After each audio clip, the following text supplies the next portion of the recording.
ஐயப்ப பக்தர்கள் கருப்பு ஆடையை ஏர் அணிகிறார்கள். கருப்பு ஆடைகள் பொதுவாக அபச குணமாகவே கருதப்படுகிறது. அதுவும் நல்ல காரியத்திற்காக புறப்படும் போதும் கோயிலுக்கு செல்லும் போது அதனை அணிவது தவறு என பெரியவர்கள் மணிக்கணக்கில் அறிவுரை வழங்குவர்.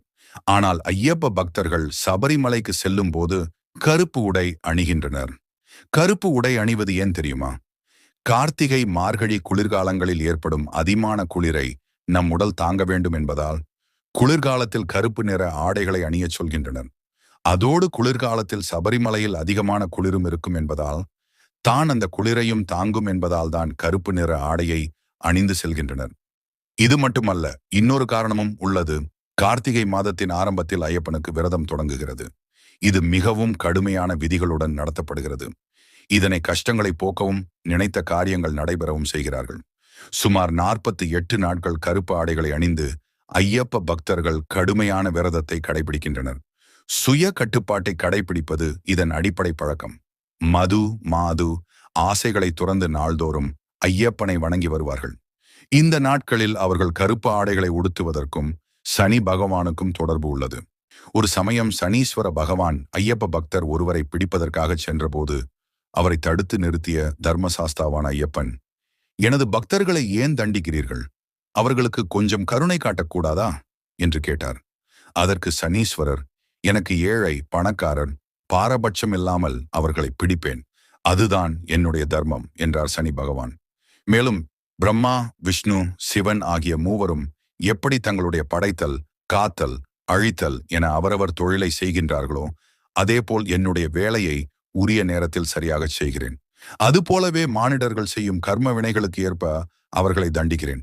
அந்த வேலையை நான் ஒழுங்காக செய்யாவிட்டால் தர்மம் எப்படி வாழும் என்றும் சனீஸ்வரர் கேட்டார்.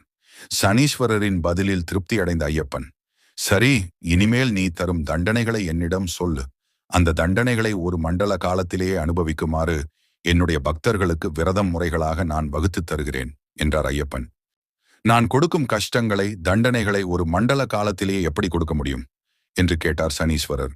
அதற்கு புன்முறுவலுடன் பதில் அளித்த தர்ம சாஸ்தாவான ஐயப்ப சுவாமி, கவலைப்படாதீர்கள், நீங்கள் குறிப்பிட்ட அத்தனை தண்டனைகளையும் அளிப்பேன். என்னுடைய பக்தர்கள் மண்டல விரத காலத்தில் மிகவும் எளிமையாக ஒரு வேளை உணவை உண்டு திருப்தி அடைவார்கள்.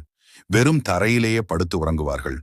தாம்பத்தியத்தில் அறவே ஈடுபடாமல் கடுமையான பிரம்மச்சரிய விரதத்தை கடைபிடித்து ஒரு மண்டல காலத்தில் எப்போதும் என்னுடைய நாமமான சுவாமியே சரணம் ஐயப்பா என்று சொல்லி காடு மலைகளை கடந்து என்னை வந்து தரிசிப்பார்கள் என்று சொன்னார். அதோடு, உனக்கு பிடித்த நிறம் கருப்பு தானே, அந்த கருப்பு ஆடைகளிலேயே எனது பக்தர்களை உடுத்தச் செய்து காலணிகளை அணிய விடாமல் முடி திருத்திக் கொள்ளாமல் என்னுடைய அணிகலனான துளசி மாலை அணிந்து சுவாமி என்று அழைக்கச் செய்வேன். அதிகாலையிலும் மாலை நேரத்திலும் குளிர்ந்த நீரில் எனது பக்தர்களை நீராடச் செய்வேன். எனது பக்தர்கள் அனைவருமே இந்த விரத முறைகளை சிரமேற்கொண்டு முடித்து என்னை வந்து தரிசிப்பார்கள்.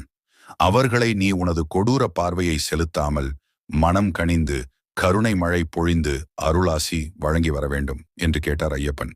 தர்மசாஸ்தா ஐயப்பன் சொன்ன விரத முறைகளை பக்தி பெருக்குடன் ஏற்றுக்கொண்ட சனீஸ்வர பகவான் அன்றிலிருந்து இன்று வரையிலும் ஐயப்ப பக்தர்களிடம் தன்னுடைய கொடூர பார்வையை செலுத்தாமல் நன்மைகளை மட்டுமே அளித்து வருகிறார். அதனாலேயே ஐயப்ப பக்தர்கள் சனீஸ்வரருக்கு உகந்த கருப்பு ஆடை அணிகிறார்கள். நன்றி, வணக்கம்.